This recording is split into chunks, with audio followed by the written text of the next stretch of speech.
राष्ट्रवादी हिंदू शक्ति वाहिनी के महानगर अध्यक्ष विकास कुमार श्रीवास्तव एडवोकेट के रामनगर स्थित आवास पर एक बैठक आहूत की गई, जिसमें मुख्य अतिथि के रूप में राष्ट्रवादी हिंदू शक्ति वाहिनी के राष्ट्रीय अध्यक्ष प्रदीप गुप्ता मौजूद रहे और इस बैठक में आगामी कार्यक्रमों के बारे में चर्चा की गई और निर्णय लिया गया। जल्द ही संगठन की एक बहुत बड़ी बैठक आयोजित की जाएगी, जिसमें सनातन निंदा कानून और काशी को मांस मदिरा मुक्त कराने पर चर्चा की जाएगी। बैठक में मुख्य रूप से राष्ट्रवादी हिंदू शक्ति वाहिनी के राष्ट्रीय अध्यक्ष प्रदीप गुप्ता, महानगर उपाध्यक्ष विकास श्रीवास्तव एडवोकेट, महिला वाहिनी की जिला अध्यक्ष दुर्गा साहानी, कैंट विधानसभा अध्यक्ष आनंद शर्मा, मनीष सिंह रघुवंशी, दीपक सिंह, गोलू चौबे, सनी पांडे सहित कई अन्य पदाधिकारी मौजूद रहे। देखिए, आज ये बैठक राष्ट्रवादी हिंदू शक्ति वाहिनी महानगर वाराणसी के उपाध्यक्ष एडवोकेट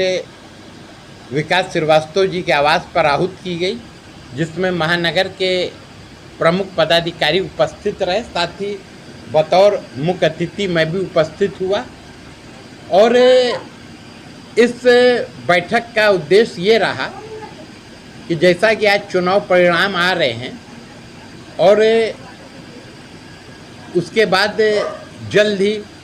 एक लोकतांत्रिक सरकार देश में बहाल होगी और कहीं ना कहीं से इंडिया अलायंस गठबंधन और एनडीए दोनों दावा कर रहे हैं कि हम अपना सरकार बना रहे हैं। और अब देखना ये है हम लोग का किसकी सरकार बन रही है, उस पर नज़र है पूरे देश की और हम लोग की भी है। तो आज हम लोगों ने एक रणनीति के तहत ये बैठक की और इस बैठक में हम लोगों ने ये मंथन किया कि ऐसी कौन सी वजह थी कि हिंदुत्व के लिए काम करने वाली एक लोकप्रिय सरकार भी उत्तर प्रदेश में पिछड़ती नजर आई, जबकि इसी सरकार के कार्यकाल में भव्य प्रभु राम श्री राम मंदिर का नवनिर्माण हुआ, प्राण प्रतिष्ठा हुआ, धारा 370 हटाया गया। तो ये कहीं ना कहीं से